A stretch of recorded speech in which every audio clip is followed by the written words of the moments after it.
बुद्धि या समझ की घटी हो तो परमेश्वर से मांगे, जो बिना उलाहना के सबको उदारता से देता है और उसको दी जाएगी।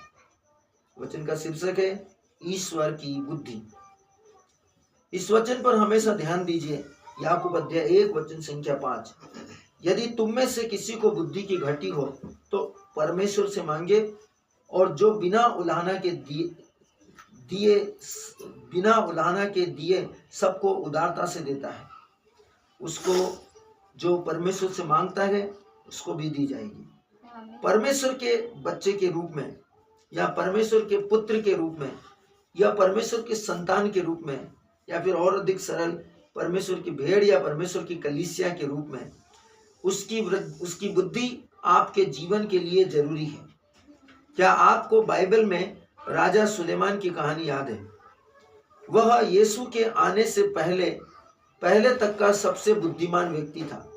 ध्यान दीजिएगा, यीशु के आने से पहले तक के सबसे बुद्धिमान व्यक्ति था।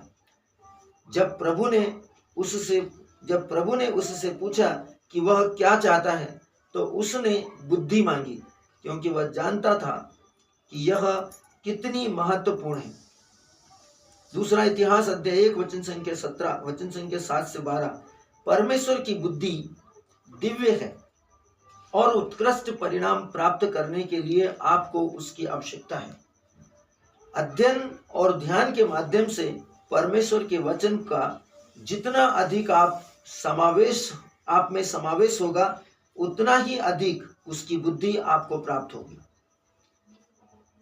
बहुत स्पष्ट कहा गया है, जितना अधिक परमेश्वर का वचन आपके अंदर, आपके माइंड में या आपके हृदय में समावेश होगा, आपके अंदर होगा, उतना ही अधिक आपको बुद्धि प्राप्त होगी। जब आप परमेश्वर की बुद्धि में चलते हैं, मतलब उसकी आज्ञा मानते हुए चलते हैं, तो आप पूर्ण सफलता, विजय और उत्कृष्टता का जीवन जिएंगे।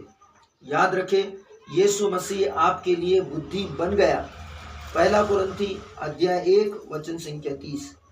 इसलिए आज अपने सभी कामों में उसकी बुद्धि को प्रदर्शित करते हुए आगे बढ़ो।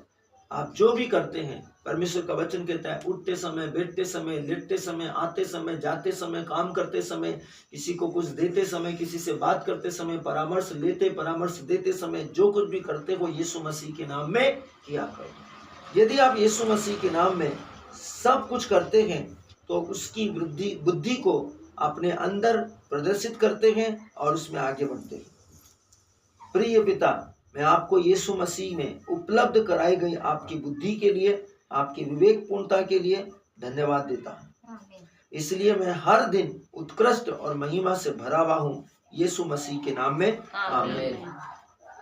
धन्यवाद परमेश्वर, इस महान, शक्तिशाली और सामर्थी वचन को हमारी आत्मा तक लाने और उसमें विश्वास के साथ आगे बढ़ने के लिए हम आपका धन्यवाद देते हैं। धन्यवाद प्रभु। आज दिन सोमवार 17 फरवरी सन 2025, हमारा आज का आरंभिक वचन कोलोसियों की पुस्तक अध्याय 3 वचन 16 से लिया गया है।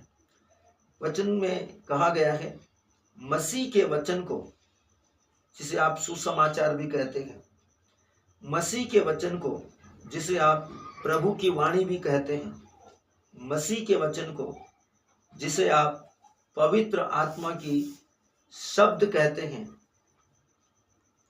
अपने हृदय में अधिकाई से या विश्वास के साथ बसने दो। अधिकाई का मतलब ज्यादा से ज्यादा आपका हृदय वचन से भरा रहे और आपकी आत्मा वचन से भरी रहे।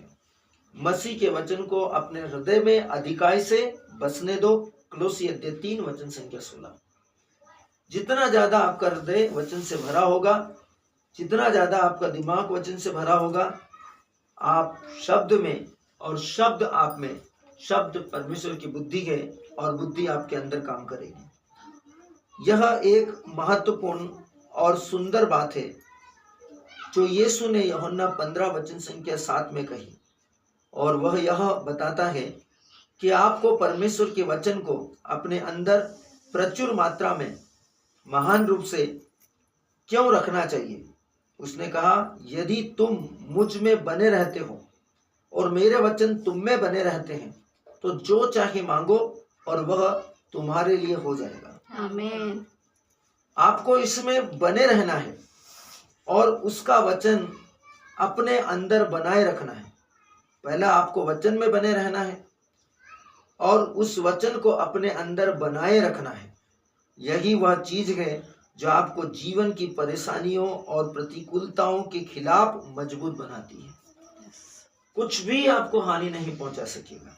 हर वस्तु आपके सामने पंगु हो जाएगी, क्योंकि यही बात परमेश्वर का वचन कहता है, जो तुम में है वो महान है उससे जो इस विश्व में तुम्हारे सामने प्रतिकूलता या किसी भी प्रकार की परिस्थिति के रूप में खड़ी है।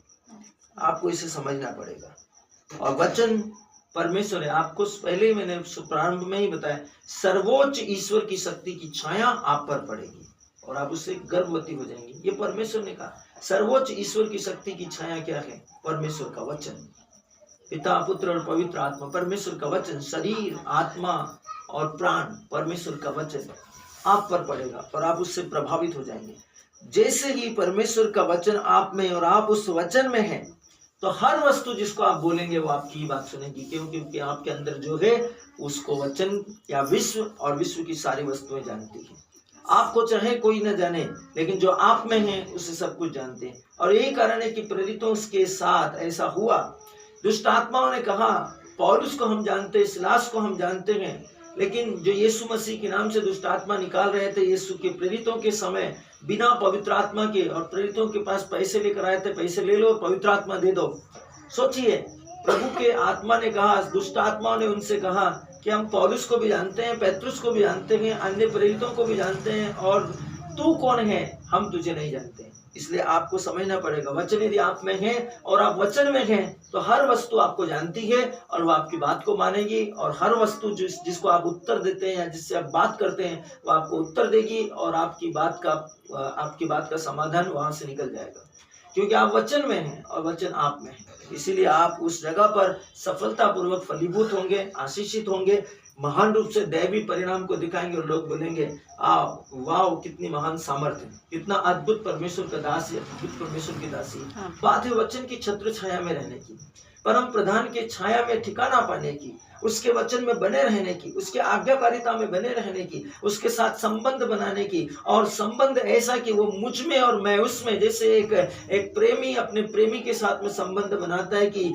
उसके बिना वो एक पल भी नहीं रह सकता। उठते समय, बैठते समय, लेटते समय, खाते समय उसी के विचार ख्याल उसके दिमाग में घूमते रहते हैं हर समय। तो केवल उसको पाने या उसके पास जाने या उससे मिलने की आशा और लालसा से उत्सुक रहता है। परमेश्वर कहते हैं कि ऐसा तुम मुझ में बने रहो और मैं तुम में बने रहूं तो तुम बहुत फलोगे। अपनी आत्मा को परमेश्वर से प्रेम करना सिखाइए, परमेश्वर को पाना सिखाइए, परमेश्वर को ग्रहण करना और परमेश्वर के साथ समय व्यतीत करना सिखाइए। वचन कहता है, और यहाँ वचन को अपने अंदर बनाए रखने का सुंदर परिणाम है, तुम जो चाहो मांगो और वह तुम्हें मिल जाएगा।